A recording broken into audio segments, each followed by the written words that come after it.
नमस्कार। आज मैं सुना रही हूँ मुंशी प्रेमचंद जी की कहानी मनावन। बाबू दया शंकर उन लोगों में से थे जिन्हें उस वक्त तक सोहबत का मजा नहीं मिलता जब तक कि वह प्रेमिका की जबान की तेजी का मजा न उठाएं। रूठे हुए को मनाने में उन्हें बड़ा आनंद मिलता। फिरी हुई निगाहें कभी कभी मोहब्बत के नशे की मतवाली आंखें से भी ज्यादा मोहक जान पड़ती, आकर्षक लगती। झगड़ों में मिलाप से ज़्यादा मज़ा आता। पानी में हल्के हल्के झकोले जैसा शमा दिखता। जब तक दरिया में धीमी धीमी हलचल न हो, सैर का लुत्फ नहीं। अगर बाबू दया शंकर को इन दिलचस्पियों के कम मौके मिलते थे तो यह उनका कसूर न था। गिरिजा स्वभाव से बहुत नेक और गंभीर थी, तो भी चूंकि उसे अपने पति की रुचि का अनुभव हो चुका था, इसलिए वह कभी कभी अपनी तबीयत के खिलाफ सिर्फ उनकी खातिर से रूठ जाया करती थी। मगर यह बेनींव की दीवार हवा का एक झोंका भी न संभाल सकती। उसकी आंखें, उसके होठ, उसका दिल, यह बहरूपिये का खेल ज्यादा देर तक न चला सकता। आसमान पर घटाएं आती, मगर सावन की नहीं, कुआर की। वह डरती कहीं ऐसा न हो कि हंसी हंसी से रोना आ जाए। आपस की बदमजगी के ख्याल से उसकी जान निकल जाती थी। मगर इन मौक़ों पर बाबू साहब को जैसी जैसी रिझाने वाली बातें सूझती, वह काश विद्यार्थी जीवन में सूझी होती तो वह कई साल तक कानून से सिर मारने के बाद भी मामूली क्लर्क न रहते। दया शंकर को कौमी जलसों से बहुत दिलचस्पी थी। इस दिलचस्पी की बुनियाद उसी जमाने में पड़ी जब वह कानून की दरगाह के मुजाविर थे, और वह अब तक कायम थी। रुपयों की थैली गायब हो गई थी, मगर कंधों में दर्द मौजूद था। इस साल कॉन्फ्रेंस का जलसा सतारा में होने वाला था। नियत तारीख से एक रोज पहले बाबू साहब सतारा को रवाना हुए। सफर की तैयारियों में इतने व्यस्त थे कि गिरजा से बातचीत करने की भी फुर्सत न मिली थी। आने वाली खुशियों की उम्मीद उस क्षणिक वियोग के ख्याल के ऊपर भारी थी। कैसा शहर होगा, बड़ी तारीफ सुनते हैं। दक्कन सौंदर्य और संपदा की खान है, खूब सैर रहेगी। हजरत तो इस दिल को खुश करने वाले ख्यालों में मस्त थे, और गिरजा आंखों में आंसू भरे अपने दरवाजे पर खड़ी यह कैफियत देख रही थी और ईश्वर से प्रार्थना कर रही थी कि इन्हें खैरियत से लाना। वह खुद एक हफ्ता कैसे काटेगी, यह ख्याल बहुत ही कष्ट देने वाला था। गिरिजा इन्हीं विचारों में व्यस्त थी, दया शंकर सफर की तैयारियों में।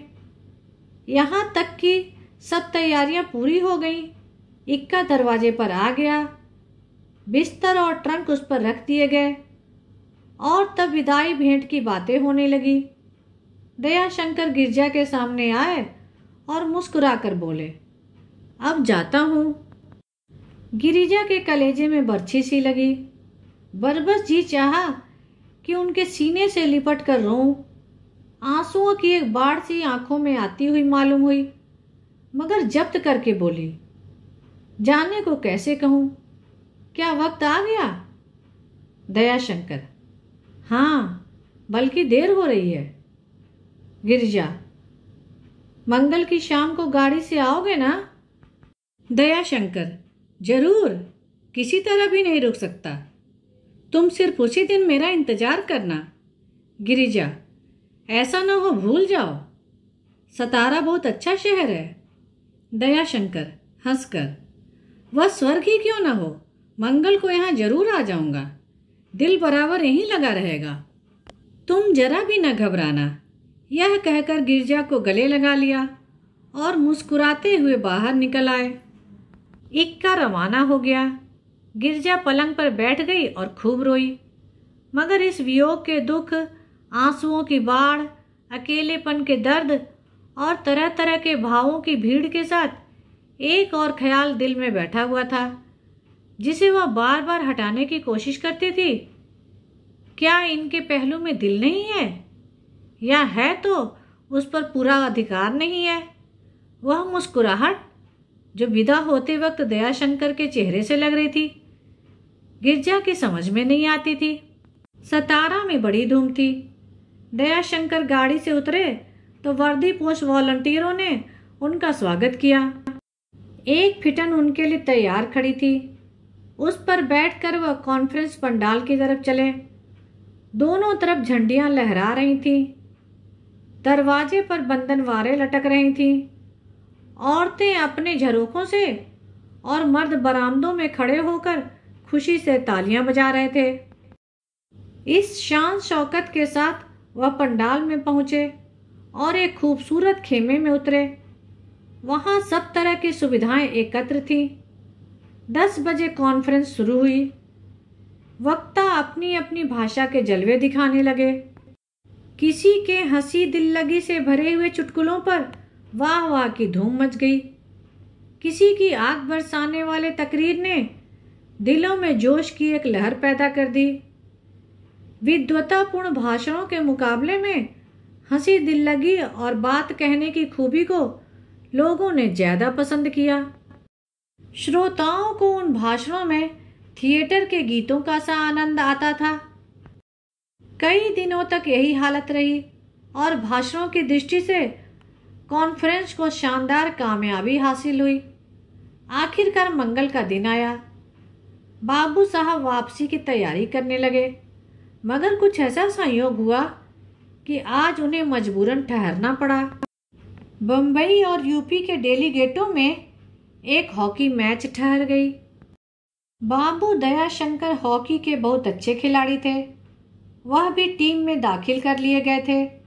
उन्होंने बहुत कोशिश की कि अपना गला छुड़ा लूं, मगर दोस्तों ने इनकी आनाकानी पर बिल्कुल ध्यान न दिया। साहब, जो ज़्यादा बेतकल्लुफ थे, बोले, आखिर तुम्हें इतनी जल्दी क्यों है? तुम्हारा दफ्तर अभी हफ्ता भर बंद है। बीबी साहिबा की नाराजगी के सिवा मुझे इस जल्दीबाजी का कोई कारण नहीं दिखाई पड़ता। दयाशंकर ने जब देखा कि जल्द ही मुझ पर बीबी का गुलाम होने की फप्तियां कसी जाने वाली हैं, जिससे ज्यादा अपमानजनक बात मर्द की शान में कोई दूसरी नहीं कही जा सकती, तो उन्होंने बचाव की।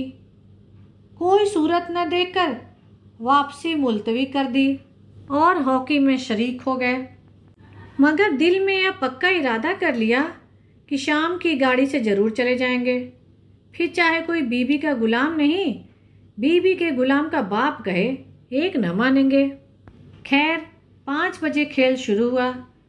दोनों तरफ के खिलाड़ी बहुत तेज थे, जिन्होंने हॉकी खेलने के सिवा जिंदगी में और कोई काम ही न किया।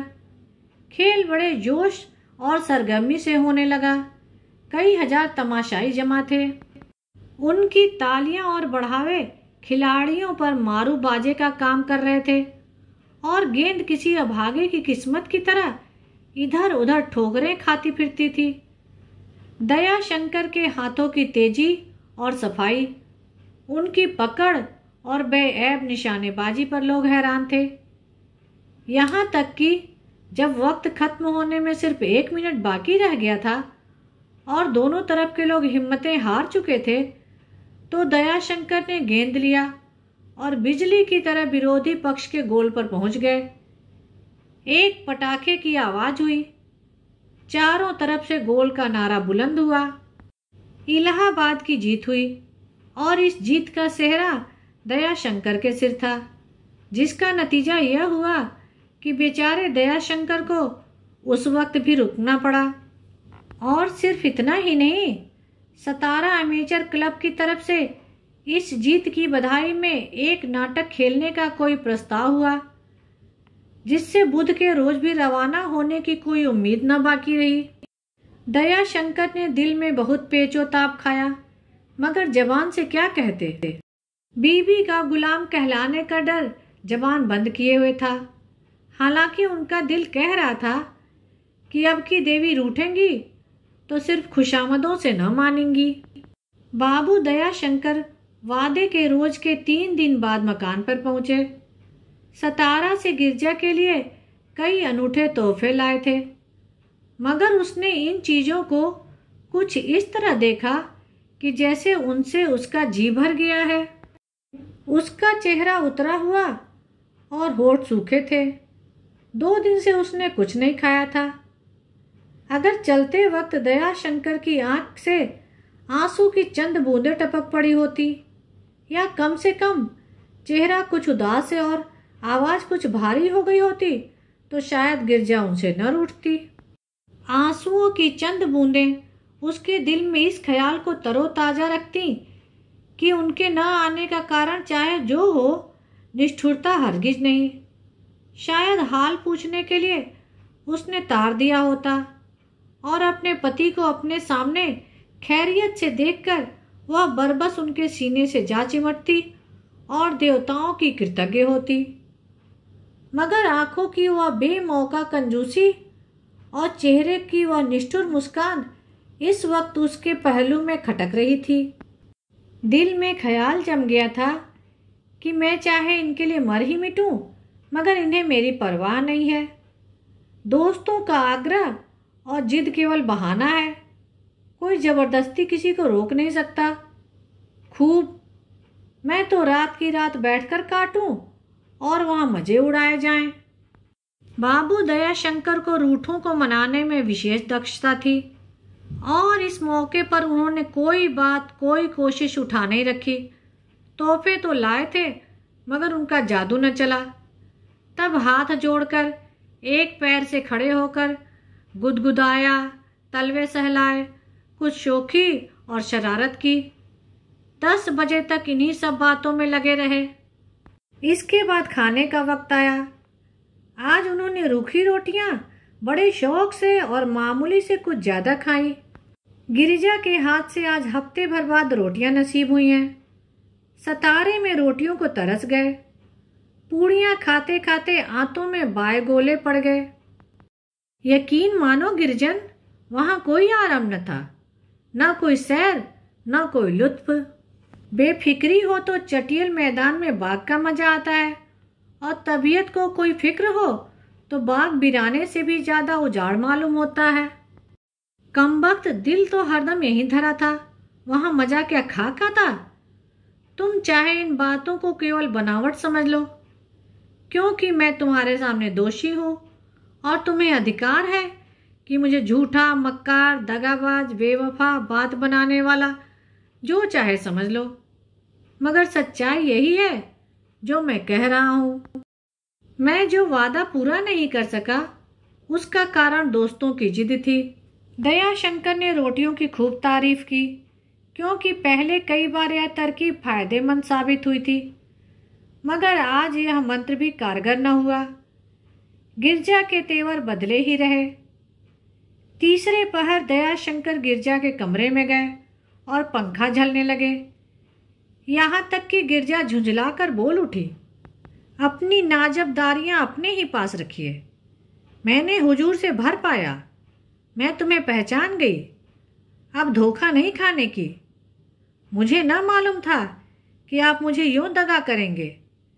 गरज जिन शब्दों में बेवफाइयों और निष्ठुरताओं की शिकायतें हुआ करती हैं, वह सब इस वक्त गिरजा ने खर्च कर डाले। शाम हुई। शहर की गलियों में मोतिये और बेले की लपटें आने लगी। सड़कों पर छिड़काव होने लगा और मिट्टी की सौंधी खुशबू उड़ने लगी। गिरिजा खाना पकाने जा रही थी। इतने में उसके दरवाजे पर इक्का आकर रुका और उसमें से एक औरत उतर पड़ी। उसके साथ एक महरी थी। उसने ऊपर आकर गिरजा से कहा, बहू जी, आपकी सखी आ रही हैं। यह सखी पड़ोस में रहने वाली अहलमद साहब की बीवी थी। अहलमद साहब बूढ़े आदमी थे। उनकी पहली शादी उस वक्त हुई थी जब दूध के दांत न टूटे थे। दूसरी शादी संयोग से उस जमाने में हुई जब मुंह में एक दांत भी बाकी न था। लोगों ने बहुत समझाया कि अब आप बूढ़े हुए शादी न कीजिए। ईश्वर ने लड़के दिए हैं, बहुएं हैं, आपको किसी बात की तकलीफ नहीं हो सकती। मगर अहलमद साहब खुद बूढ़े और दुनिया देखे हुए आदमी थे। इन शुभचिंतकों की सलाहों का जवाब व्यावहारिक उदाहरणों से दिया करते थे। क्यों?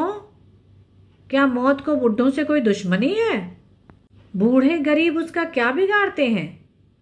हम बाग में जाते हैं तो मुरझाए हुए फूल नहीं तोड़ते। हमारी आंखें तरोताजा हरे भरे खूबसूरत फूलों पर पड़ती है। कभी कभी गजरे वगैरह बनाने के लिए कलियां भी तोड़ ली जाती हैं। यही हालत मौत की है। क्या यमराज को इतनी समझ भी नहीं है? मैं दावे के साथ कह सकता हूं कि जवान और बच्चे बूढ़ों से ज्यादा मरते हैं। मैं अभी ज्यों का त्यों हूं। मेरे 3 जवान भाई, 5 बहनें, बहनों के पति, तीनों भावजें, 4 बेटे, 5 बेटियां, कई भतीजे, सब मेरी आंखों के सामने इस दुनिया से चले गए। मौत सबको निगल गई, मगर मेरा बाल बांका न कर सकी। यह गलत, बिल्कुल गलत है कि बूढ़े आदमी जल्द मर जाते हैं। और असल बात तो यह है कि जवान बीवी की जरूरत बुढ़ापे में ही होती है। बहुएं मेरे सामने निकलना चाहें और न निकल सकती हैं। भावजे खुद बूढ़ी हुई हैं। छोटे भाई की बीबी मेरी परछाई भी नहीं देख सकती। बहनें अपने अपने घर की हैं। लड़के सीधे मुंह बात नहीं करते। मैं ठहरा बूढ़ा, बीमार पड़ूं तो कौन पास फटके? एक लोटा पानी कौन दे? देखूं किसकी आंख से? जी कैसे बहलाऊं? क्या आत्महत्या कर लूं या कहीं डूब मरूं?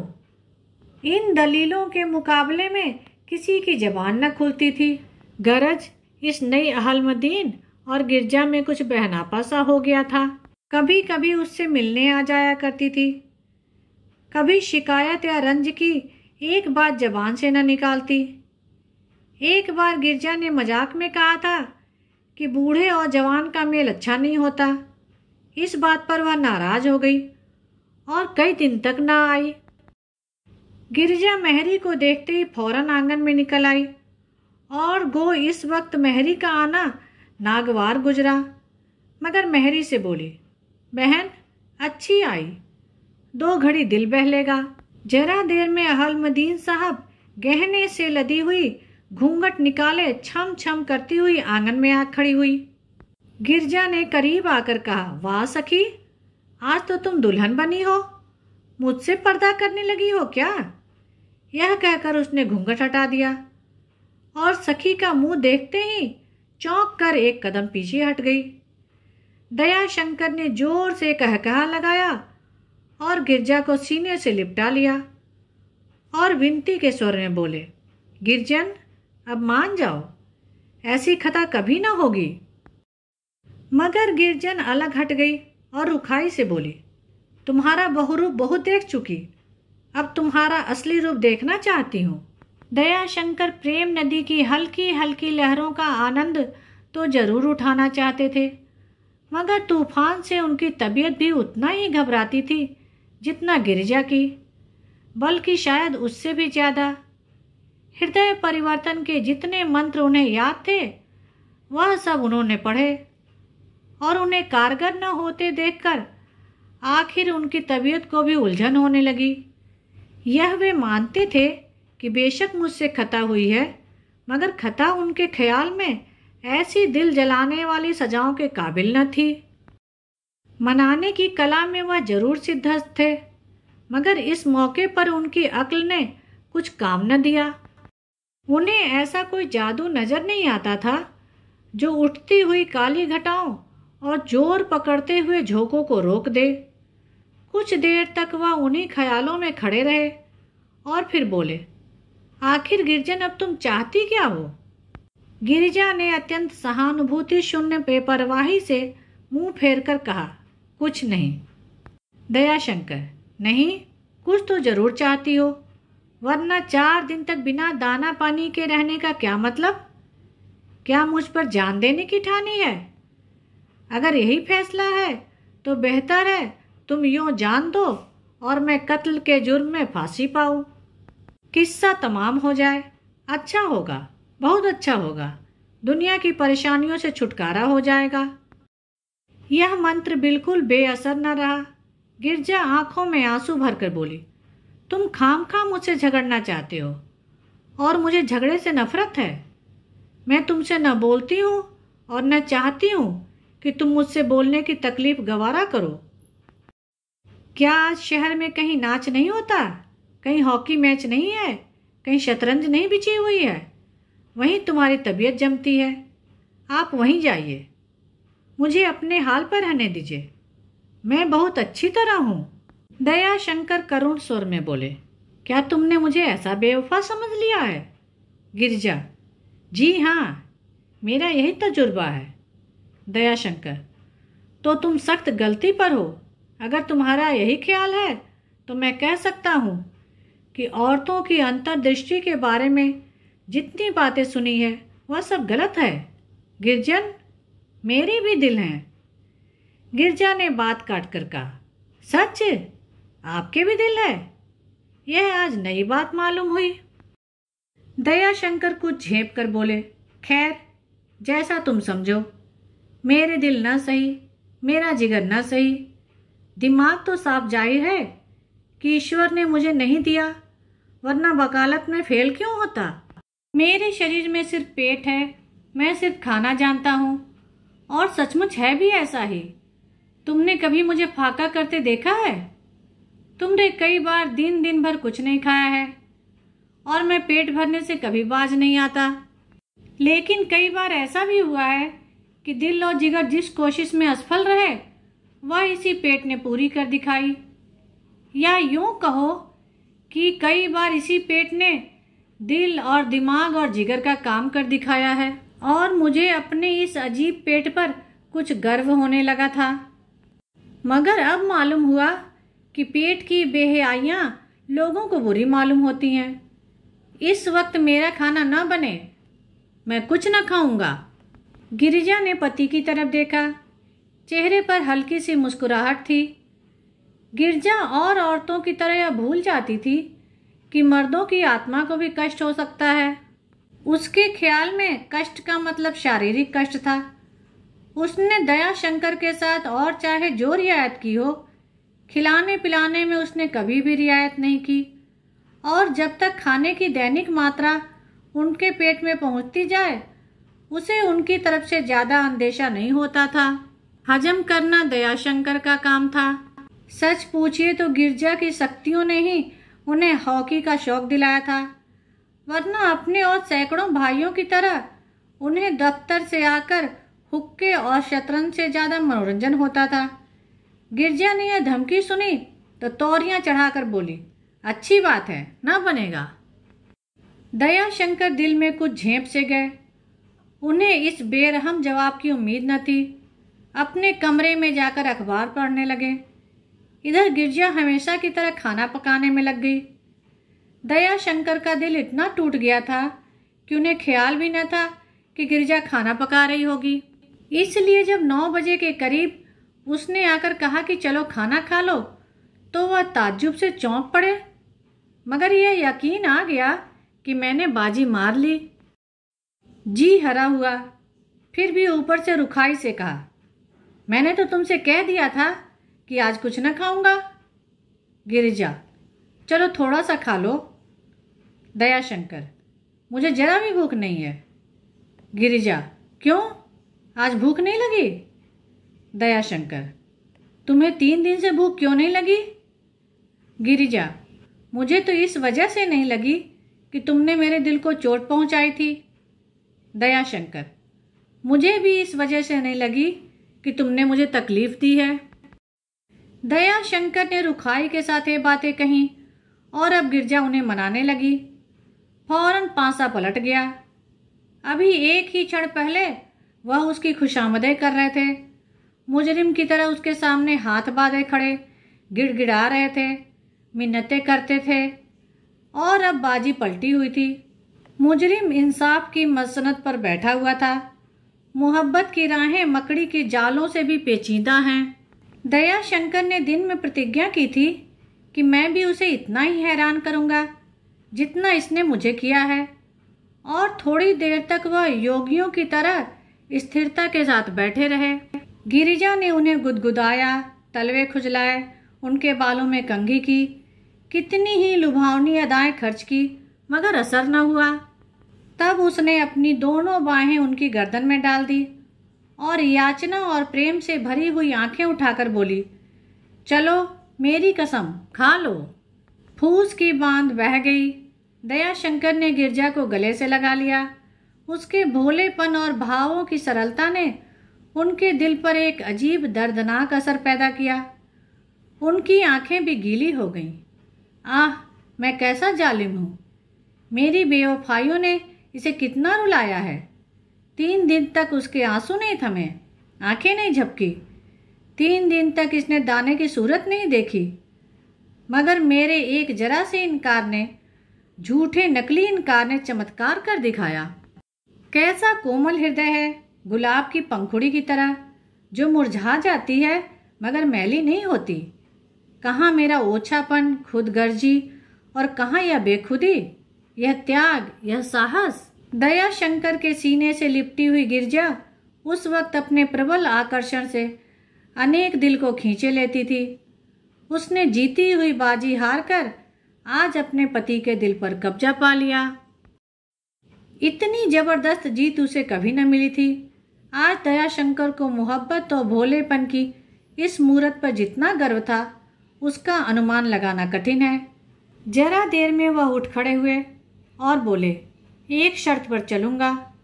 गिरिजा, क्या? दयाशंकर, अब कभी मत रूठना। गिरिजा, यह तो टेढ़ी शर्त है मगर मंजूर है। 2-3 कदम चलने के बाद गिरजा ने उनका हाथ पकड़ लिया और बोली, तुम्हें भी मेरी एक शर्त माननी पड़ेगी।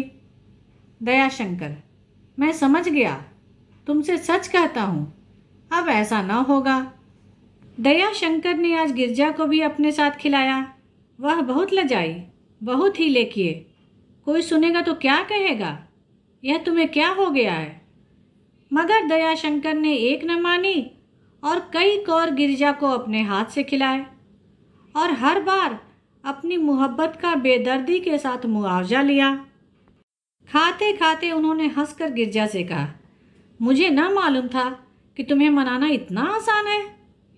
गिरजा ने नीची निगाहों से देखा और मुस्कुराई, मगर कुछ न बोले। धन्यवाद। मेरे चैनल को लाइक करें, शेयर करें और सब्सक्राइब करें, जिससे समय पर सभी कहानियाँ मिल जाएं।